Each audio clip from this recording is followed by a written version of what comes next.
If you're about to pick up Gunbreaker for the first time, but find the action list and mechanics overwhelming, then this video is for you. In this Gunbreaker Primer, we'll go over how to play Gunbreaker at level 60 specifically, including the important role actions available, although I would refer you to the video in the top right corner for a more detailed review of these particular actions. As a tank, it is important you keep your enmity multiplying stance, Royal Guard, up at all times.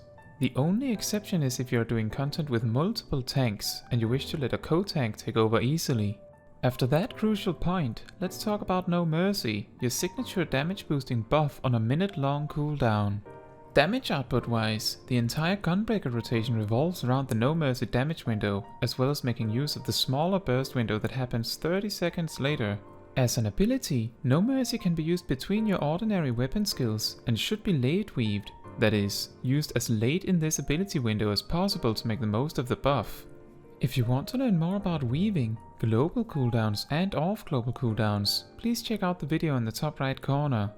I am introducing this ability now as I will keep referring back to it throughout this primer. Next, let's talk about your cartridge generating combos. First, the single target option. Keen Edge, Brutal Shell, Solid Barrel. This combo both heals you somewhat and applies a shield to you through Brutal Shell. Through Solid Barrel, it also produces a cartridge in your powder gauge, which is your unique job gauge. You can store up to 2 cartridges, and preferably you should only use both of them during the No Mercy window. For area of effect, or AoE for short, you have a separate combo. Demon Slice, Demon Slaughter. This combo is more powerful than your single target combo for 2 or more targets. Demon Slaughter also produces a cartridge, so this combo also produces cartridges faster. It should be noted that based on currently known information, in Endwalker, this AoE combo will be better on 3 targets instead. Now, how do we spend the cartridges? Burst Strike is a simple big hit with no side effects.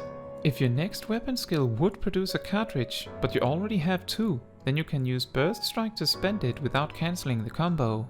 During the No Mercy window, you should try to fit as many burst strikes as you can on single target. With at least 3 targets, it is better to skip burst strike entirely and just use the AoE generator combo, even if you waste a cartridge generation. This then leads us to the signature Gunbreaker combo that I like to refer to as the Gnashing Fang combo, or the continuation combo. This combo costs 1 cartridge to start, but then lets you do the other 2 steps for free. While the Gnashing Fang combo does not cancel your basic combos, using any weapon skill not part of the Gnashing Fang combo will cancel it. The Gnashing Fang combo is as follows: Gnashing Fang, Savage Claw, Wicked Talon. Later on, you will learn Continuation, which turns into an ability that can be used immediately after each step of the Gnashing Fang combo, which effectively adds more damage and makes the combo look fancier. At this level, you should only use the Gnashing Fang combo when there are at most 2 targets. Otherwise, the AoE generator combo is still better. The cooldown of the Gnashing Fang combo allows you to use it in every No Mercy window and an extra time 30 seconds later. This gives rise to the smaller burst window I mentioned earlier. In Endwalker, the full Gnashing Fang combo will be combined into a single button, while keeping this continuation ability separate. Let's continue on to your special weapon skills and attacking abilities. Sonic Break is a 1-minute cooldown weapon skill that does a lot of damage over time. You should use this every time you use No Mercy, as No Mercy will increase the damage of Sonic Break for the full duration of the damage over time effect. Next, Danger Zone is an ability you can use between your weapon skills on a 30-second cooldown. You should use it on cooldown, making sure every second one is in the No Mercy window. Finally, Rough Divide is another ability attack, which holds 2 uses and generates 1 every 30 seconds, leading to 2 charges per minute. Given that Rough Divide is a dashing attack, you should prioritize keeping them for this purpose if you need this movement. If you don't need the movement, you can save both uses and make sure to use both during the No Mercy window, weaved in between your weapon skills. Combining all these factors leads us to the rotation that consists of the No Mercy burst window, some downtime, the small burst window, some downtime, and then we repeat. If possible, you would want to have a recast time, so-called global cooldown, of about 2.4, as this makes it a lot easier to manage. If you don't have this, don't worry. Let's then talk about the No Mercy burst window. In this window, you want to fit the following listed in order of priority: Sonic Break, Danger Zone, Gnashing Fang combo, Excess Rough Divides, any burst strikes you can muster. After that, it's just a matter of whether you can fit a generator combo and perhaps even an extra burst strike. With a global cooldown of 2.5, if No Mercy is Lateweaved properly, you should be able to fit 8 weapon skills, as well as any amount of abilities you need. Here is an example of an opener in a fight with a 2.5 global cooldown. This of course implies you start the fight with no powder gauge. Keen Edge, Lateweave No Mercy, Brutal Shield, Danger Zone and Rough Divide, Solid Barrel and Rough Divide, Sonic Break, Gnashing Fang, Savage Claw, Wicked Talon, Keen Edge, Brutal Shell.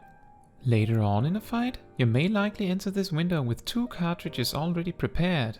In this scenario, you can use a burst strike before the solid barrel and another burst strike after the Wicked Talon to significantly increase the total damage of the combo.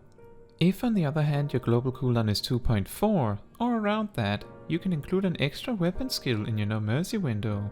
This can either be a solid barrel at the end of the opener version or a Keen Edge at the end of the 2 cartridge version. The essence is that you have a list of actions you need to fit and then you fill with the basic generator combo as best as you can for the rest. In particular, with a global cooldown of 2.4, it should be possible to fit 9 weapon skills in the window. With that major part out of the way, let's shortly touch on the AoE variants of the No Mercy window.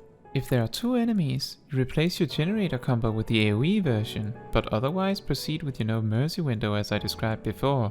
With 3 or more enemies, you can remove the Gnashing Fang combo as well as Burst Strike from the repertoire and just use the AoE combo in those spaces.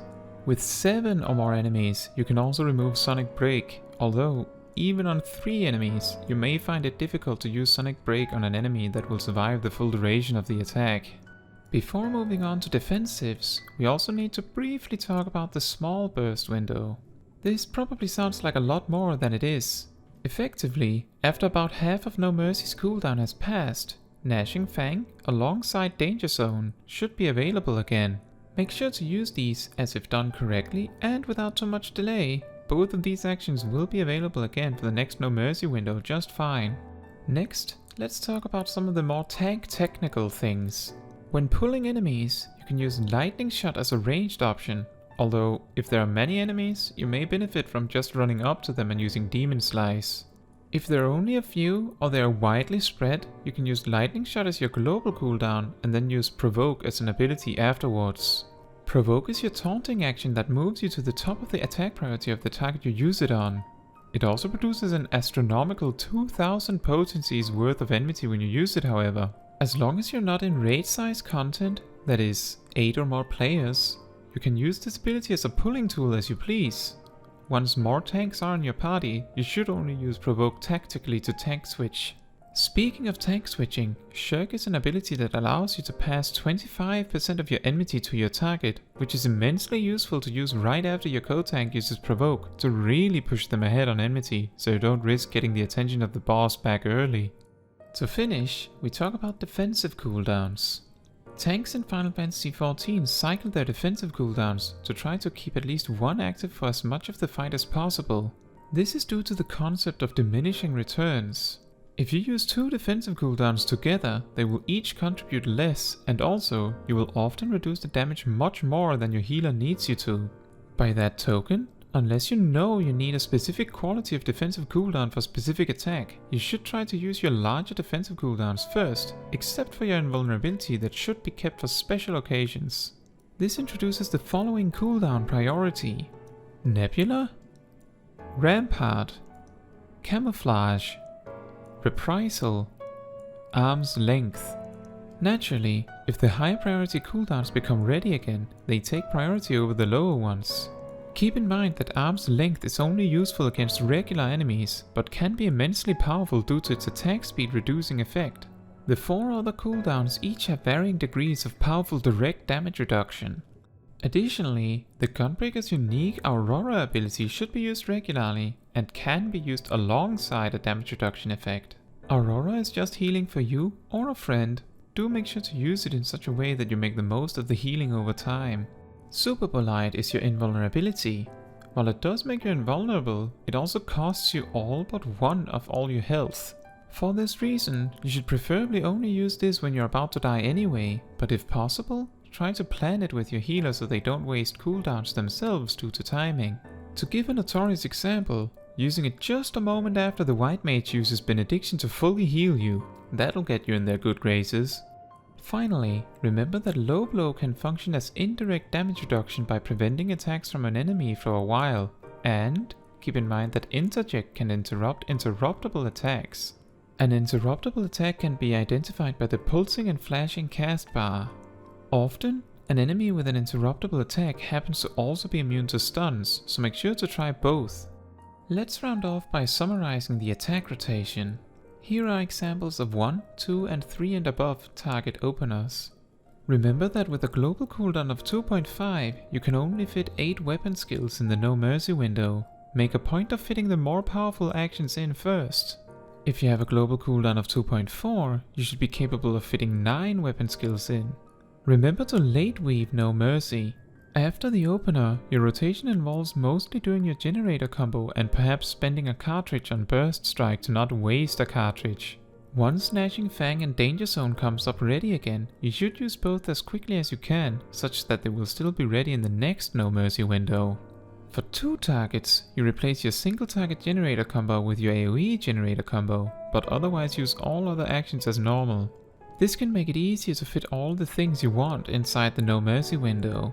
For 3 or more targets, you can replace all weapon skills with the AoE generator combo, with the only exception being that if there is a particularly healthy enemy, you can use Sonic Break on them during the No Mercy window.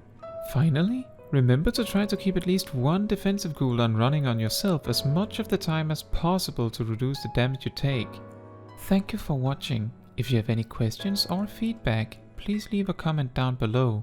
I always love to hear about your success stories, so please feel free. Fun fact, while the Gunbreaker is known to have some of the weakest defensive cooldowns among the tanks, the duration and cooldown of these options also result in the Gunbreaker having the most consistent uptime of defensive cooldowns in general of all the tanks. This makes the Gunbreaker capable of chaining defensive cooldowns for minutes at a time,